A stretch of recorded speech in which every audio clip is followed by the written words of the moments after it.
kecerdasan spiritual itu sedikitnya punya 12 prinsip. Kalau tadi kan akarnya, kalau ini jalannya itu melalui 12 rute ini. Yang pertama, kecerdasan spiritual itu memerlukan kerendahan diri. Kesadaran diri, kerendahan hati nanti. Jadi kesadaran diri itu ya sama seperti di emosi kemarinnya. Ayo dipahami. Jadi sadar itu tidak sekedar tidak tidur. Kalau di spiritual sadar itu berarti kita hidup ini punya makna, punya nilai.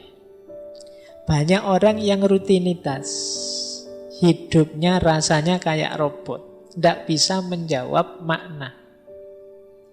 Ya menjawab makna itu di situ bertanya mengapa. Mengapa sih harus ngaji? Mengapa sih harus seminggu sekali? Mengapa kok namanya ngaji filsafat? Mengapa kok? Nah itu pertanyaan-pertanyaan ini kan menggelisahkan. Tapi kalau kita bisa menjawab, disitulah kita sebenarnya hidup dengan bermakna. Tidak sekedar menjalani rutinitas hidup. Jadi yang pertama itu kesadaran diri. Yang kedua spontanitas. Ini menarik ya. Spontanitas itu maksudnya apa sih? Kita itu jadi orang baik, jadi orang yang peduli, jadi orang yang religius, spiritual itu keluarnya otomatis. Kenapa keluarnya otomatis? Karena sudah kita biasakan begitu. Tidak pakai dipikir dulu. Wah ini saya sedekah apa enggak ya? Kalau sedekah uangku sekian, nanti tinggal sekian. Padahal itu panjang. Kalau dipikir panjang, enggak otomatis keluar. Itu sebenarnya belum mendarah daging, belum mengakar.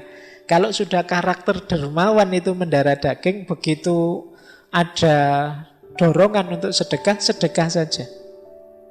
Itu namanya spontan.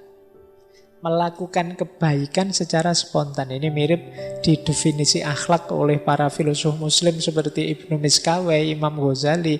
Itu kan mendefinisikan akhlak itu cirinya antara lain spontanitas ini. Perbuatan baik yang sejati itu diantara cirinya spontan. Tidak pakai uhui ya. Kakek nonton TV nanti saya ngomong spontan, kalian uhui. Jadi otomatis keluar. Tidak pakai dipikir lagi.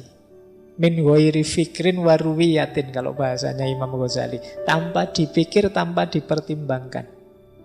Kalau ada teman butuh pertolongan, langsung otomatis ditolong begitu saja. Tidak terlalu mikir panjang. Berarti apa? Kebaikannya sudah tertanam dalam diri. Keluarnya yaitu sudah otomatis. Kalau pakai dipikir panjang ya bukan kebaikan biasanya, hanya pencitraan. Mikir sih tuh, ini saya bantu ndak ya, saya traktir ndak ya, kalau saya traktir aku rugi berapa, kira-kira besok dapat balasannya ndak, itu panjang. Kalau ini masih belum jadi orang baik. Orang baik itu ya sudah, pokoknya aku yang traktir, yang bayar. Nah, itu ciri kedua. Jadi kebaikan spiritual, kecerdasan spiritual antara lain cirinya spontanitas dalam perbuatan baik. Kemudian panduan visi dan nilai. Hidup yang punya tujuan. Ada nilai yang ingin ditegakkan. Ini nyambung dengan tadi ya, hidup yang tidak asal-asalan. Ini ciri yang ketiga. Yang keempat, keutuhan. Keutuhan itu melihatnya tidak sempit, tidak hanya untuk kepentingan dirinya saja. Jadi menjalankan segala sesuatu, memutuskan segala sesuatu dengan mempertimbangkan yo aku, yo yang lain, ya semesta termasuk ketuhanan. Jadi tidak hanya ingin senangnya sendiri. Jadi membaca sesuatu itu utuh, tidak egois. Kemudian kasih sayang. Kalau ini tidak perlu saya jelaskan, teman-teman sudah hafal. Hidup yang penuh kasih dan sayang. Kemudian kuat berbeda. Jadi mampu merayakan keragaman. Karena mampu membaca secara luas dan utuh, biasanya terus bisa merayakan keragaman. Merayakan itu menikmati keragaman. Selama ini banyak di antara kita yang gelisah. Tidak tenang hidupnya karena ada yang beda dengan kita. Saya agamanya A, dia agamanya B. Wah, tidak tenang aku.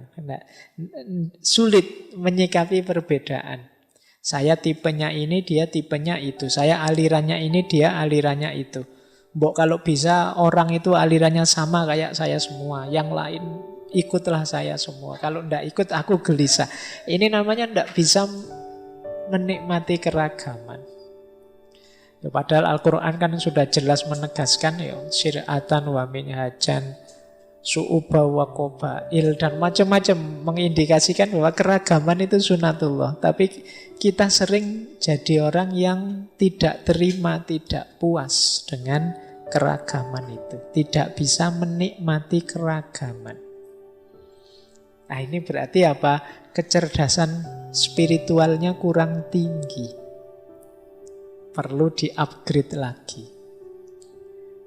Selanjutnya, orang yang cerdas spiritual itu tidak tergantung. Kita dengan sesama saling membutuhkan, tapi tidak tergantung. Bedakan saling membantu dengan ketergantungan. Kalau ketergantungan itu pokoknya kalau tidak kamu ya hidupku hancur, sudah selesai. Itu ketergantungan namanya. Harus kamu. Kalau ndak kopi merek ini atau kalau ndak rokok merek itu ndak pokoknya. Nah, itu namanya ketergantungan. Jadi ketergantungan itu nanti diantara indikasi orang tidak bisa menikmati keragaman. Ya, kalau dalam Islam kan satu-satunya yang ditolerir itu ketergantungan kepada Allah. Allahus Somad. Satu-satunya tempat bergantung itu Allah. Kalau pada yang selain Allah jangan tergantung. Nanti kamu kecewa. Jadi ketergantungan menunjukkan kecerdasan spiritual kita kurang tinggi. Nah, selanjutnya rendah hati. Bukan rendah diri ya, ada beda. Kalau yang awal itu sadar diri. Kalau yang ini rendah hati. Kalau rendah diri kan minder, tidak bersyukur. Kalau rendah hati itu lawannya tidak sombong. Jadi tidak meninggikan diri. Sadar bahwa aku ini banyak kelemahan. Yang di antara kelemahan ini bisa teratasi kalau aku berhubungan dengan orang lain, berhubungan dengan sesama, dengan semesta, berhubungan dengan Tuhan. Nah, ini namanya kerendah hatian. Orang yang sadar kelemahan dirinya itu biasanya tidak sombong. Baik, terus prinsip spiritual, kecerdasan spiritual yang lain adalah itu tadi ya, bertanya mengapa. Pertanyaan mengapa itu pertanyaan sangat filosofis. Kalau teman-teman ingin jadi orang pintar, sering-sering bertanya mengapa. Meskipun ini menjengkelkan. Iya. Jadi mengapa kok harus ngaji filsafat? Ya biar kita ngerti filsafat. Mengapa kok kita harus ngerti filsafat? Ya karena filsafat itu penting untuk dunia. Karena filsafat itu melatih kita untuk berpikir kritis. Mengapa kita harus berpikir kritis? Nah itu bukan jengkel kamu ditanya gitu terus. Loh, tapi justru itu menunjukkan kita sadar. Ini yang disebut oleh Sokrates itu hidup yang diuji. Jadi kata Sokrates, hidup yang tidak diuji itu hidup yang tidak berharga. Hidup yang berharga itu yang kita uji. Mengapa kok kuliah di kampus itu? Kok ambil jurusan itu? Itu harus tahu jawabannya. Kalau tidak, berarti kemarin asal-asalan. Karena di situ ada beasiswanya, Pak. Mengapa kok cari yang ada beasiswanya? Ya karena saya tidak banyak uang, Pak. Lah, mengapa kok tidak banyak uang? Iya, karena saya males, Pak. Lah mengapa kok males? Oh itu kamu bisa stres itu mendadak. Oke, tapi itu bagian dari kecerdasan spiritual. Hidup yang tidak asal, hidup yang bermakna. Nah, selanjutnya di antara ciri kecerdasan spiritual adalah kemampuan reframe. Kemampuan reframe itu memberi frame ulang, memberi makna baru. Kadang dalam hidup ini kita perlu memberi makna baru. Misalnya ada teman-teman, wah Pak, akhirnya kuliah saya gagal Pak. Nah, misalnya ini contoh. Loh ini kan frame-mu frame kegagalan. Mungkin bisa kamu kasih frame baru. Saya berarti perlu tantangan yang baru selain kuliah Pak. Itu namanya reframe. Ini bukan kegagalan bagi saya Pak, tapi kebebasan. Nah, ini namanya reframe. Jadi di antara ciri orang yang cerdas spiritual itu mampu memberi frame baru. Orang yang sulit memberi frame baru itu nanti mudah putus asa. Kalau pas hidupnya sulit, kalau pas hidupnya senang, mudah terlena. Justru dengan frame baru, ini kendali dirinya lebih kuat. Iya sih, saya ini sekarang baru unggul menang. Tapi manusia itu mana ada yang sukses terus. Nah, ini saatnya saya harus hati-hati. Ini namanya reframe. Kemampuan reframe ini penting dalam hidup kita. Biar kita tidak putus asa dan juga tidak lupa diri. Kemudian sikap positif menghadapi masalah itu juga ciri-ciri orang cerdas spiritual. Tidak ada masalah yang harus diratapi sampai sedemikian rupa atau diputus asai sampai sedemikian rupa. Masalah itu jembatan kita untuk berkembang. Kalau tidak ada masalah, ya kapan kita bisa berkembang? Kalau kita di zona nyaman saja, kapan kita bisa jadi lebih baik? Nah, orang yang cerdas spiritual dia bisa bersikap positif terhadap masalah. Yang terakhir, prinsip kecerdasan spiritual itu adalah dorongan untuk berkarya, berkontribusi. Jadi hidupnya tidak egois. Yang ada di pikirannya, apa yang bisa aku berikan pada teman-temanku, pada sesama, pada lingkunganku sejauh yang aku mampu. Jadi orang yang cerdas spiritual itu kreatif.